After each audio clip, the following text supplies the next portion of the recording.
दोस्तों, हम सभी के चहीते हॉलीवुड एक्टर अर्नोल्ड श्वार्ज़नेगर बचपन में काफी गरीब होते थे। इतने कि उन्हें बॉडी बिल्डर बनना था, लेकिन उनके पास ना तो जिम जाने के पैसे थे और ना ही खाने के। इसीलिए वो बचपन में कॉलेज के साथ साथ एक कंस्ट्रक्शन कंपनी में भी नौकरी करते थे और फिर जो एक्स्ट्रा टाइम मिल जाता था तभी अपनी बॉडी बनाते थे। हालात इतने बुरे थे कि रात को ठीक से सोने तक का समय भी नहीं मिलता था, लेकिन उन्होंने अपने सपनों को पूरा करने में खुद को पूरी तरह से झोंक दिया और 20 साल की उम्र में बन गए मिस्टर यूनिवर्स, जिसके बाद बने काफी लोकप्रिय बॉडी बिल्डर, हॉलीवुड के सबसे बड़े एक्शन एक्टर और कैलिफोर्निया के गवर्नर। लेकिन इतना सब हासिल करने के बावजूद आज 76 साल की उम्र में भी वो काफी हार्ड वर्क करते हैं। अपने जीवन के सभी उतार चढ़ाव के ज्ञान को निचोड़कर उन्होंने एक इवेंट में सिर्फ 10 मिनट की ऐसी स्पीच दी थी जिसने आज तक लाखों नहीं बल्कि करोड़ों लोगों के जीवन को बदल कर रख दिया है। लेकिन अर्नोल्ड ने यह स्पीच इंग्लिश में दी थी और भारत की मातृभाषा तो हिंदी है, आप सभी जानते हैं। इसीलिए हम में से कई लोगों को यह स्पीच समझने में काफी दिक्कत होती है। इसीलिए आज मैं अर्नोल्ड की इसी पावर डे स्पीच का हिंदी में अनुवाद कर रहा हूं, जिसमें शब्द तो सारे के सारे अर्नोल्ड के रहेंगे लेकिन आवाज मेरी रहेगी। मगर शुरू करने से पहले हमारी पिछली स्टीव जॉब्स की स्पीच को आपने इतना प्यार दिया, उसके लिए थैंक यू वेरी मच। और फ्यूचर में ऐसी ही लाइफ चेंजिंग स्पीचेस को हिंदी में सुनने के लिए चैनल को सब्सक्राइब जरूर कर दीजिएगा।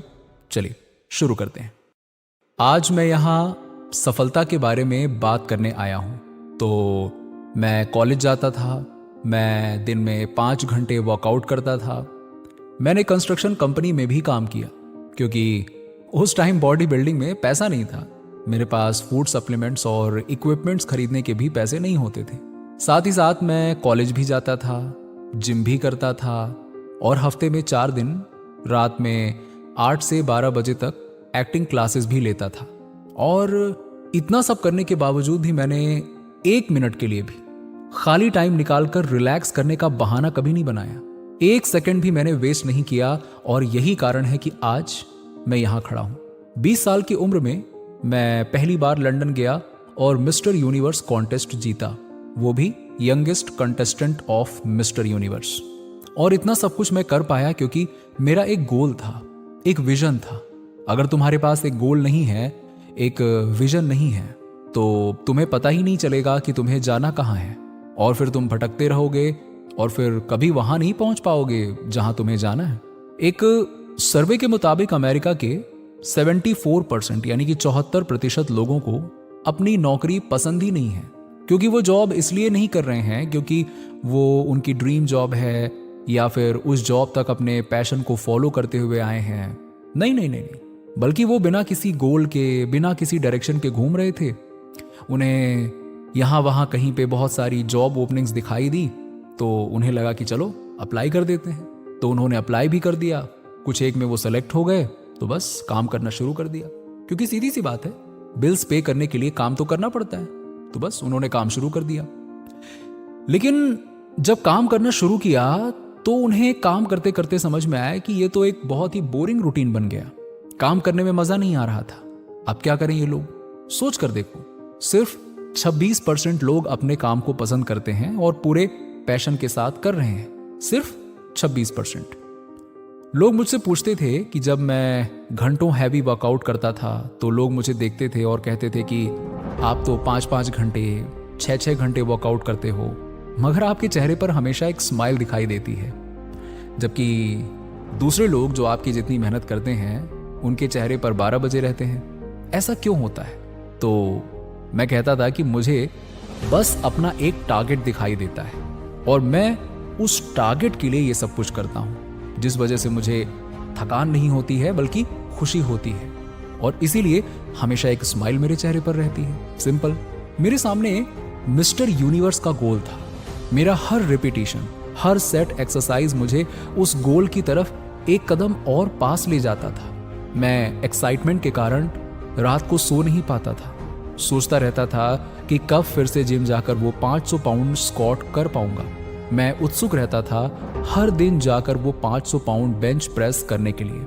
मैं चार्ज रहता था ये सोचकर कि कितना जल्दी सुबह हो, और मैं सेटअप के 2000 रिपीटिशन फिर से कर पाऊंगा। एक चीज मैं आपको बता दूं कि अपने गोल को विजुलाइज करने से और उसके पीछे फोकस्ड तरीके से फॉलो करते रहने में एक तरह का मजा आने लगता है। और फिर वो दौड़ भाग थकान नहीं, मजा देती है। आप थक नहीं सकते। सो लाइफ में एक पर्पस होना बहुत जरूरी है। मोहम्मद अली, उनको मैंने अपनी आंखों से झील में रगड़ रगड़ के मेहनत करते हुए देखा है। एक बार की बात है कि एक स्पोर्ट्स रिपोर्टर ने उनको जिम में सिटअप्स करते हुए देखा तो पूछा कि वो रूटीन में कितने सिटअप्स कर लेते हैं। तो मोहम्मद अली ने जवाब बड़ा कमाल का दिया। उन्होंने कहा कि वो काउंटिंग ही तब स्टार्ट करते हैं जब बॉडी पेन करने लगती है। इसको बोलते हैं हार्डवर्क। हार्डवर्क से कोई नहीं बच सकता। अगर वो लाइफ में कुछ करना चाहता है तो कोई फर्क नहीं पड़ता कि तुम कितने बड़े बाप के औलाद हो, रगड़ के मेहनत करो। कोई मैजिकल पेन नहीं है जिसे तुम खा लोगे, या कोई सक्सेस का मंत्र नहीं है जो तुम जाकर सक्सेसफुल हो जाओगे। इस दुनिया में कोई शॉर्टकट नहीं है, कोई मैजिक नाम की चीज नहीं होती है। वर्क वर्क वर्क, यही एक तरीका है। मुझे इतना गुस्सा आता है जब लोग मुझसे कहते हैं कि उनके पास जिम जाकर 5 मिनट भी वर्कआउट करने का टाइम नहीं है, या फिर कोई और काम 1 घंटे करने का जिससे वो फिजिकली और मेंटली इंप्रूव हो सकें। इमेजिन करो, आज से आप रोज हिस्ट्री सब्जेक्ट पढ़ाना शुरू करते हो। अब सोचो, एक साल में 365 दिनों के बाद आप कितना कुछ सीख जाओगे। या कोई और सब्जेक्ट या टॉपिक जिसके बारे में आप पैशनेट हो, उसे कंसिस्टेंट होकर बिना बहाने बनाए 1 साल तक पढ़ते हो या करते हो, उसमें आप कितने ज्यादा अच्छे हो जाओगे। इमेजिन करो कि कोई बिजनेस जो तुम डेवलप करना चाहते हो, रोज अगर उस पर 1 घंटा भी काम करते हो, 1 साल के बाद वो कितना बड़ा बन जाएगा। कितना कुछ आप उसमें हासिल कर सकते हो और वो तुम्हें कितना दूर तक ले जा सकता है। आप उस बारे में सोच भी नहीं सकते हो कि कितना आगे तक ले जाएगा वो। और इसीलिए ये चीज मुझे बहुत गुस्सा दिलाती है जब 24 घंटे एक दिन में होते हुए भी लोग ये कहते हैं कि उनके पास वक्त नहीं है। अगर 8 घंटे आप सोते हो, 10 घंटे आप जॉब करते हो, 4 से 5 घंटे फिर भी आपके पास बचते हैं, क्या करते हो उस समय? बताओ, सोच कर देखो, आप लोग क्या करते हो उस समय?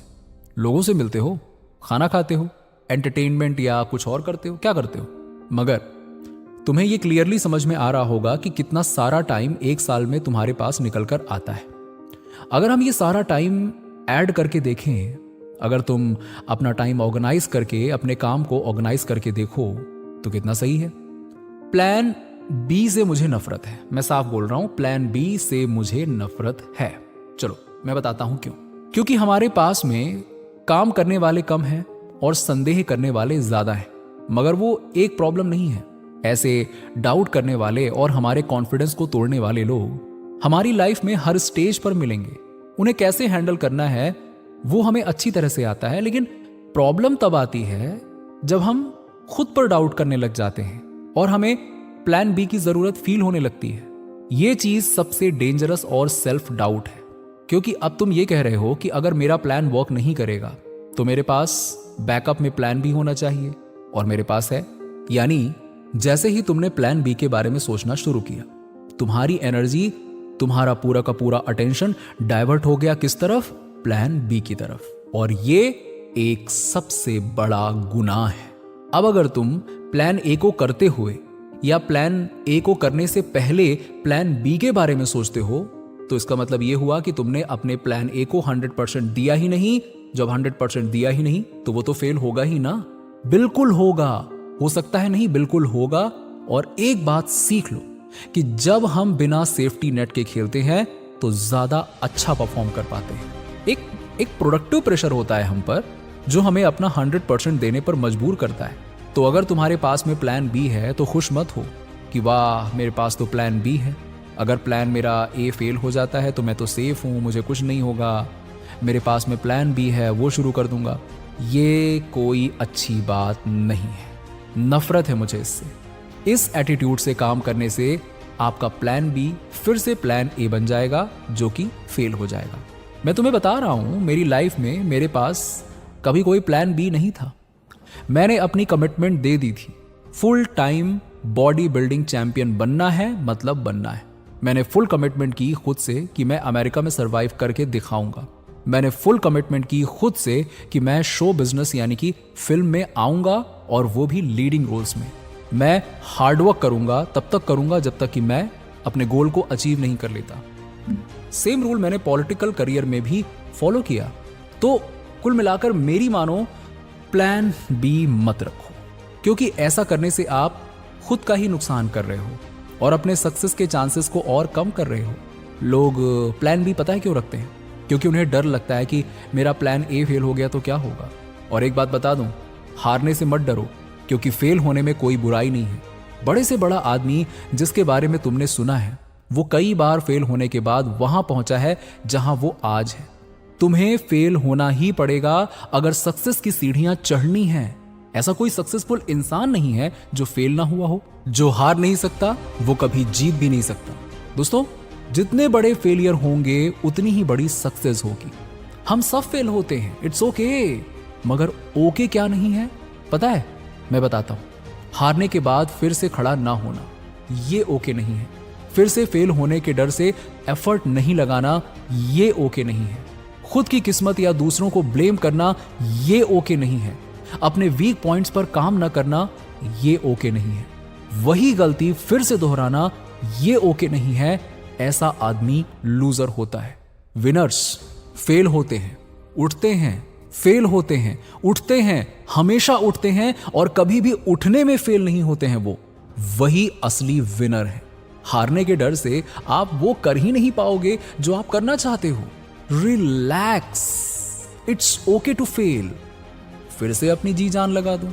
जो भी तुम्हारे पास है सब कुछ लगा दो। आज नहीं तो कल, देर से ही सही, लेकिन सक्सेस को तुमसे कोई अलग नहीं कर सकता, क्योंकि सफलता तुम्हारी है। तो दोस्तों, हम उम्मीद करते हैं कि हमारी इस कोशिश ने लैंग्वेज बैरियर को तोड़कर आपको अर्नोल्ड श्वार्ज़नेगर की इस स्पीच से काफी कुछ सीखने में मदद की होगी। अगर हां, तो वीडियो को लाइक और शेयर करके हमें सपोर्ट कीजिएगा और ऐसे ही इंस्पिरेशनल वीडियोस देखते रहने के लिए हमारे चैनल को सब्सक्राइब करके पास वाली घंटी जरूर दबा दीजिएगा। मैं मिलता हूं आपसे अगले वीडियो में। तब तक के लिए कोशिश करते रहिए और आगे बढ़ते रहिए।